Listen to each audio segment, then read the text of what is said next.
You've heard about charity missions to far-off places before, but how about this? The University of Nottingham Group, which has raised £30,000 plus to help finish a nursery school in Africa. Not content with raising the cash, the team has helped design the building. Now they're off to help build it as well. So you're going to be hearing now from Samantha Worrell, who's an architect from CPMG. Hello. Hello. And she's here with Nottingham student Denise Toyimbo. Hello. Hiya, now morning. You're both going over to Africa to help with this project. Let's just sort of backtrack a little bit. How did this all come about? Well, basically the University of Nottingham have been involved in these projects before, and they're collaborating with Education Africa, which run a social architecture project, and they aim to bring affordable education facilities to impoverished regions in South Africa. And the university have been out in the past. They've gone in 2011 and built part of the nursery school, and basically we're now going to continue that and try and get some fundraising, and the students have been involved in designing it, and they will go and build it as well. It's a heck of a large sum of money to raise, isn't it? How long has it taken to raise over... It's over 30 grand now, isn't it? Yeah, it is. I mean, we've been fundraising since September, so we chose to sort of be in this unit in September.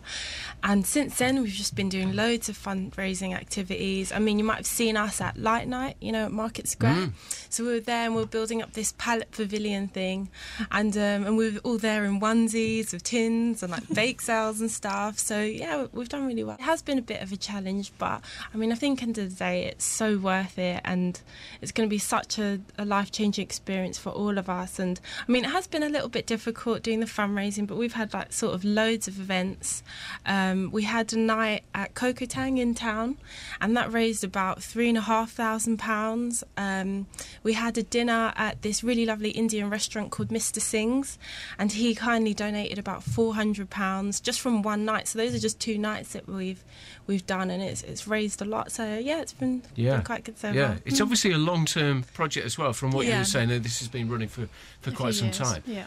Must be gratifying to know that people will still stick their hand in their pocket, even when things are so gloomy. We had the budget, of course, yesterday. I know that there are swings and roundabouts with that, but at the end of the day, times are tight. Yeah, but I mean, everybody can see the value of the project, really. We're going to make a big difference over there, and the facilities that they have at the moment are quite basic, really, so we're going to be hopefully affecting lots of children's lives and their families, and improving the education over there. So a lot of companies and a lot of students and everybody, you know, they've got involved. The company that I work for, CPMG, they've donated hard hats as part of the sponsorship. So, you know, everybody's willing to give that little bit because they know the difference it'll make. Yeah. It must be quite a challenge to sort of design something from such a long way out. Yeah. I mean, basically, it's based on basic construction skills so that the students can actually get involved, because obviously they're not fully qualified builders. So it's based on components of timber frames, and each student is then split in groups, and they build the components, and it all comes together on site. So it's a fairly straightforward construction method, and that informs the design process. From your point of view as a student, pretty interesting, because again, as you were saying there, different type of construction and design and everything. Yeah, it's completely different. I mean, everything is almost sort of backwards, like the weather, where the sun comes from, and like little things like insects and snakes are a big problem and stuff. Wood's got to be a certain amount off the ground. So yeah, it was really sort of different. And I feel like it'd be really different to sort of adjust back to sort of designing for the UK now, because we've got so involved in it. But I mean, it's been a lot of fun, like learning about a completely different culture and different way of life. It's been good, Yeah. Presumably, as part of your studies, you get involved in different projects as well. So you would have more kind of UK style projects as well, is that right? Yeah. This project's unique, isn't it, really? Almost anything that people do at uni is based in the UK, and they go and do the site visits and the site analysis. So this is a unique project, and it's a great experience for them because they get to go and build it as well as design it. Yeah, I can imagine. It's great skills to take forward for the future. Yeah, definitely. And Denise, when you graduate, what are you going to become? An architect, or going into some other element of construction? What will you do? Oh, I'm not really too sure yet. That was a real parent question there, wasn't it? Spot the parent in the room. I'm not listening, but I don't know. I think the more and more I do this course, I think the more I really do want to be an architect. I mean, especially doing this project, and it's just so real, and we've designed it, and we're going to go and build it and everything. I feel like it might be for me. Yeah. Okay. Well, wish you well with that, obviously, and I wish you well with the trip that you've got coming up. And this must be, as you say, unique, really, to see it in the planning stage and then to see it actually being built, and you're helping to do that as well. So you're going this weekend. Yes, I'm part of the first phase, which is a 2-week process, and then there's the second phase, which is another 2 weeks. So we're basically trying to aim to build everything in 4 weeks, which is quite a tall order. So essentially with the fundraising, hopefully there'll be some momentum and money will still keep coming in, and perhaps we can go back and do another part phase in the summer. Right. Are you as prepared as you can be for what things are going to be like out there? Because, I mean, I've never been to that part of the world. I've only ever seen it on TV, and I'm thinking about some of the films they showed on Comic Relief last week. That shows you some elements of what these places can be like. I mean, are you as prepared as you can be for that? We think so. Yeah, we think so. I mean, it's all happened so quickly, but yeah, we think so. We're really looking forward to it. I mean, the University of Nottingham have done these projects before, so, you know, they've given us the debrief and the information pack, and we know what to expect. But of course, when you're there, it's totally different. Yeah. You know, you can almost not imagine it, but no, that's right. It'll be a good experience either way. Definitely. Oh, I can well imagine. I'm just thinking how much of a culture shock that must be to go from Nottingham. I know sometimes we do talk about life being tough in this country, but it's a whole new level out there, isn't it? Yeah. I mean, some of the poverty that you're going to be faced with, it'd be quite a big thing to deal with, I'd imagine. No, definitely. But, you know, it can only be a positive experience for us. In a way to appreciate what we've got, but we know we're going to be making a difference, and we're going to be going and building a kitchen and dining facility, so it can hopefully be used by the community as well as the school. And then if there's enough money and time, we'll build another few classrooms. I know obviously we've been talking about how much you've raised so far, but obviously the more the merrier, and every little helps and what have you, so people can still donate now. They can. Yes. Yeah, they can. I mean, all the money is going straight to materials and nuts and bolts and all those kind of things. I mean, we've all paid for our flights ourselves. We've got our own sponsorship and stuff. But, I mean, mainly people are donating on the website. I mean, if you want to find out more about the project, it's called Sikolo, which means build a school. And so our website is agasikolo, AGASIKOLO.org. And if you wanted to donate, it's justgiving.com/AGA-Sikolo, SIKOLO1. Right. Yeah. There are a lot of numbers and letters there. Well, I tell you what we'll do, we'll pop a link on our Facebook page, and then people can get in touch that way. I hope you both, you know, have a really successful trip out there, and it's just quite an incredible thing to be a part of. Yeah. So well done what you've done already.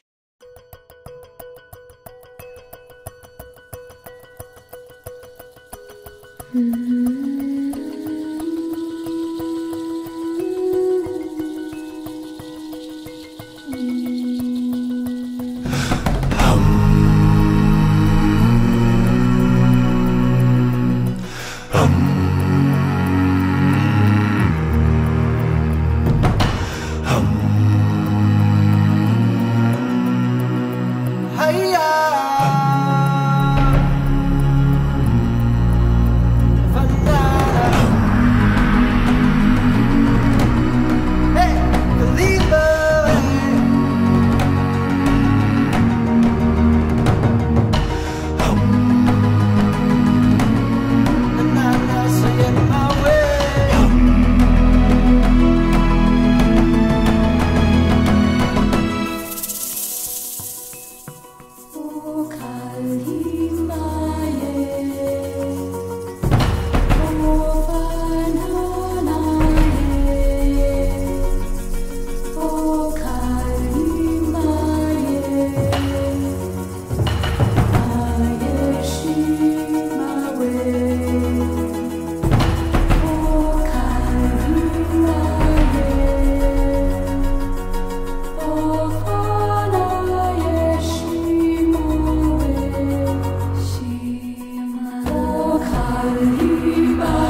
Without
BBC Radio Nottingham. So you've heard about big charity gestures before. Some people go on a run or a bike ride, or they jump out of a plane, nutters, and people do some quite amazing stuff. Raising more than 30 grand for a school in Africa is certainly one of those big fundraising projects, but volunteers from the University of Nottingham just went a step further. As well as raising all the money for the nursery school in South Africa, architecture students helped design and actually build it.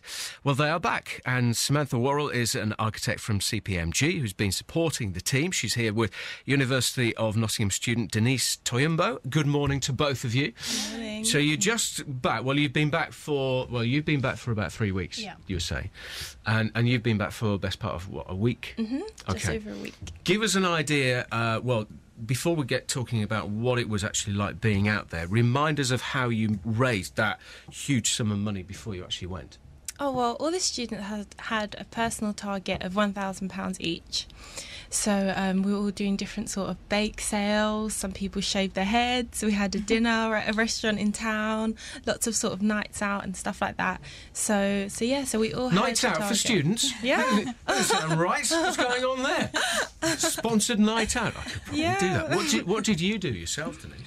I did a bake sale. So we did a bake sale in town in Market Square. And another thing I did was I started just selling people's things on eBay and taking... With their permission. Oh, yeah. Yeah. Well, some of the time. But, and I took about, 50% at least from the profits and stuff. So that made, most of the money in the end, actually. So it's a really good way for next time. Good stuff. Yeah. So last time we talked about all the fundraising, and it was just before you were going out there. What was life actually like out there? Did it sort of match up to your preconceptions? Yeah, we were in the middle of nowhere, so it was kind of a very rural village. There were lots of children there that didn't really have very much. You could see they're all wearing clothes with sort of holes in, and you could see the poverty, but the children were still really happy. It was quite a culture shock. I was just saying to Denise earlier that it's actually more of a culture shock for me coming back home. It's really strange, you get used to that lifestyle while you're over there. It's quite refreshing, really, to not have a complicated lifestyle. It's simple. You just get up in the morning, you go and do your job, you come back, and everybody's really happy and appreciative of what you're doing. Yeah, and I suppose it's made you appreciate what you have. It really does, here. Yeah. So why is this so important then out there? You talk about poverty and everything, and at the moment, what is there no school provision for them at all? No, they do have 3 classrooms at the moment and a toilet block facility, which the students built last year. So, but there's a lot of children crammed into each classroom, so it's oversubscribed. And basically we were going there to build some further facilities, so we're going to do 2 classrooms and a kitchen and dining facility which could be used by the community as well. So it'll be well used by the whole village, really. Yeah, so not just a school. Not just a school. Community centre. Yeah. So you went out there and we talked previously about how you were really going to muck in and literally help with the build. Is that what you were doing there? Yeah. Give us an idea of the kind of jobs that you were up to. Wow, we literally did everything from making concrete and laying bricks, using this circular saw. I'd never used a drill before. I went, never held a nail or anything. Oh, look at her going out. Hey, there's a bank holiday on it, so you'd be down B&Q. I will. I really will. I'm a completely different person now. We literally did everything that you can imagine needed to be done on a building site. I mean, even towards the end, some of the students got up and put the tin roof on in the end, which was a really massive success, and most of us didn't really have that much experience. So yeah, we did everything. Yeah. I mean, a lot of the students, they all had the tool training before they got there, so they sort of knew the basics, and then there was a workshop set up on site already, so you could sort of dive in and get some shade there. And they were doing everything. They were making fencing, painting the existing classrooms. So they were using all sorts of different skills, learning a lot. And we were on site for about 10 hours a day, so it was quite hard work. There's no slackers. And quite was. Warm as well, I'd imagine, was it? Yeah, it was boiling hot. It was so difficult to work just in the sun. But I mean, we ended up getting the shade up quite quickly, and we had the workshop, so it wasn't too bad. And we just did everything for even making the windows and doors and everything, and putting it in place. So Yeah, it was all done. It's incredible stuff. I mean, from your point of view, Denise, I mean, this is obviously a great experience in lots of ways, and you've got the being able to help other people. But in terms of your own future career, I mean, boy, this is going to look great on your CV as well. Well, yeah. I mean, I think it's even bigger than that. I didn't even really think about, like, for my CV or anything. It's been such a fulfilling experience that I can only imagine myself, like, doing this kind of work in the future, and just being able to see the building actually go up and seeing, like, the children and the teachers occupying it, like, every day and using it sort of a little bit more every day. Like, it's just been such a fulfilling experience, really, that I can really imagine sort of myself doing this kind of thing in the future. I bet you've almost got your own little photo album in your mind of seeing something take shape. Must be amazing. It's quite addictive. You can see how people do these kind of things regularly, because you can see the children there and they're so happy and they really appreciate it, and to see the whole process from the students actually designing it originally and then building it is quite something, really, especially in a short amount of time. It's quite an achievement. Well, listen, thank you for coming in again and bringing us up to date. As I understand it, it's not finished Not completely yet, finished. but you are planning to, well, maybe not yourselves, but other people will be going out to finish the job. Yeah, so we are still fundraising. Yes. Yeah, it will definitely be finished at some point. I mean, we're hoping this summer, but maybe either next year or also the year after, but it definitely will be finished. So we just would really like to finish sort of the last 2 classrooms. Yeah. I think it's brilliant what you've been doing. Excellent. And I wish you all the best with the rest of your study. When do you actually finish again? I graduate next year. Oh, you've got plenty of time. You have 1 or 2 more nights out in the meantime. That's good. And well done for what you've been doing as well. I think it's absolutely brilliant. We'll keep you posted, of course, with the rest of the project here on BBC Radio Nottingham.